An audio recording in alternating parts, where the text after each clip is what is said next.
La posible pérdida de masa muscular es uno de los principales temores que tienen las personas cuando por X o Y circunstancia se ven en la necesidad de, ya sea dejar de entrenar unos días, inclusive un par de semanas, y surge esta pregunta acerca de cuánto músculo, cuánto tiempo.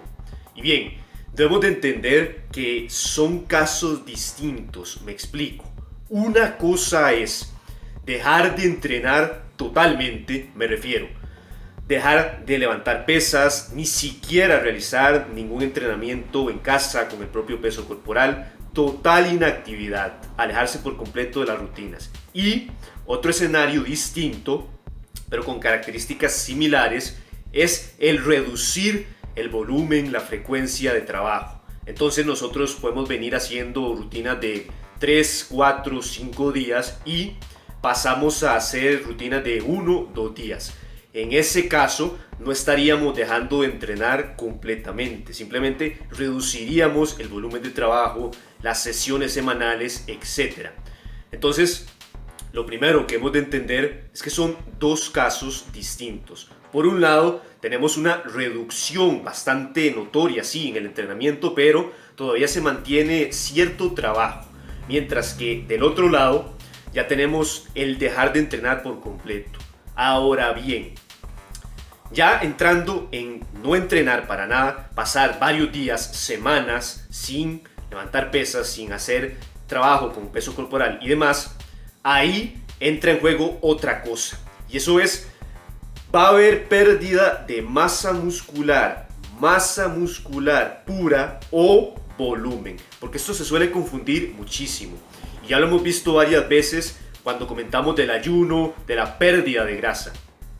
Por un tema de retención de líquido en los músculos, de reserva de glucógeno. A ver, los músculos guardan algo que se conoce como reservas de glucógeno, que no es más que la reserva de energía que utilizamos para los entrenamientos. Esas reservas tienen asociadas un par de moléculas de agua.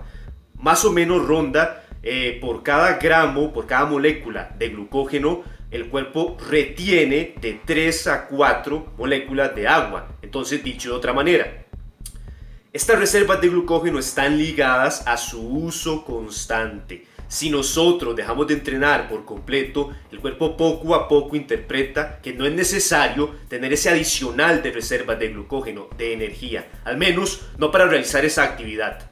Entonces, poco a poco las va reduciendo. Esto se traduce en que ese líquido que el cuerpo retenía asociado a esa reserva de energía que vamos perdiendo, repito, de a poco, entonces causa una reducción en el volumen general de nuestro cuerpo. Así que no es de extrañar que al paso de unos días, 2 semanas, al mirarnos en el espejo nos veamos más débiles, más pequeños, con menos pecho, con menos brazos, menor tamaño de glúteos, de piernas y demás. Pero esto proviene principalmente de una reducción en esas reservas de glucógeno, en una reducción en la retención de líquido. No es tejido muscular. Así que el primer aspecto a entender dentro del dejar de entrenar por completo es que no todo el volumen que vemos en el espejo corresponde a músculo. Hay un porcentaje que suele andar entre un 15-20% que corresponde a retención de líquido. Y que de nuevo es totalmente normal que si dejamos de entrenar por completo, este vaya reduciéndose. Por tanto, habrá una pérdida de volumen. Pero esto la gente lo asocia con que es músculo, cuando no es así. Si se hiciera un análisis profundo, se notaría que en realidad no lo es. El tejido muscular, muy probablemente, siempre y cuando se siga, por ejemplo, una alimentación similar, se va a mantener. Ahora, esto no quiere decir que si ya transcurre un mes, no va a haber pérdida muscular. Y también se lo menciono continuamente.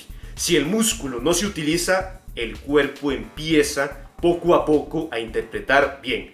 ¿Para qué voy a tener este músculo que además me cuesta calorías, me cuesta energía mantenerlo si ni siquiera lo estamos usando? Esa es la lógica. Por tanto, pasado cierto tiempo considerable, 1, 2, 3 meses, está clarísimo que va a existir una pérdida de tejido muscular real. Ya no solamente de volumen como tal, sino de músculo como tal. Eso debemos tenerlo claro. Pero también está el otro escenario que les estaba comentando, que es cuando reducimos el tema del volumen de trabajo. Esto es lo ideal.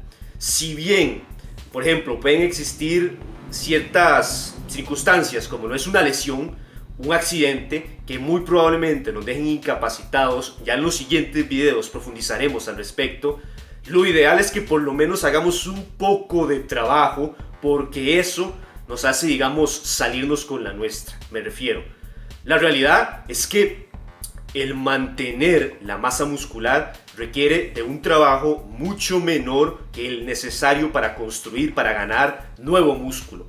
Más o menos una tercera parte del trabajo que normalmente venimos haciendo es el que requerimos para mantener la mayoría de nuestras ganancias, esto incluyendo, por supuesto, la fuerza.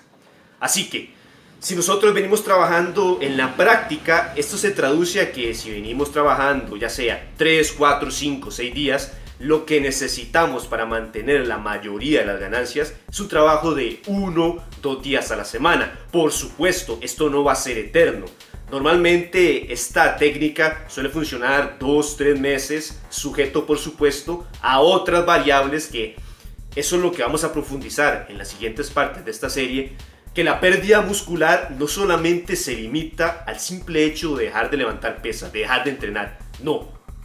De hecho, lo profundo es que hay una serie de factores que cuando los unimos, entonces eso potencia la pérdida de músculo. Cuando realmente se da de forma acelerada, cuando sí tenemos que preocuparnos de que vayamos a perder fuerza, rendimiento, resistencia, etc., es cuando, además de dejar de entrenar, se juntan otros factores como las lesiones, el manejo de estas, el mismo estrés, la alimentación, por mencionar algunos. Profundizaremos en las siguientes partes. Eso es lo que potencia realmente esa pérdida muscular. De paso, aprovecho para recordarles que justamente esta parte de el evitar perder músculo, ese músculo que tanto nos ha costado, que es tan valioso, que mantiene nuestro metabolismo acelerado, nuestra salud, una buena estética, en fin, muchos beneficios y factores importantes, es algo que tratamos al 100% en nuestro podcast, en la 4ª temporada, donde vemos paso por paso creación, mantenimiento, progresión y gestión en cada una de las rutinas. Y por supuesto, sin dejar a un lado un tema tan importante como qué hago cuando voy a ir de vacaciones, cuando por X o Y razón tengo que dejar de entrenar, tengo que reducir las veces que trabajo, que levanto pesas, que entreno incluso en la propia casa. Todos estos temas los vemos más a fondo, cómo llevarlos a cabo. El link a nuestro podcast lo tienen tanto en comentarios como en la descripción. Como siempre, muchas gracias por su tiempo y nos veremos en las siguientes partes.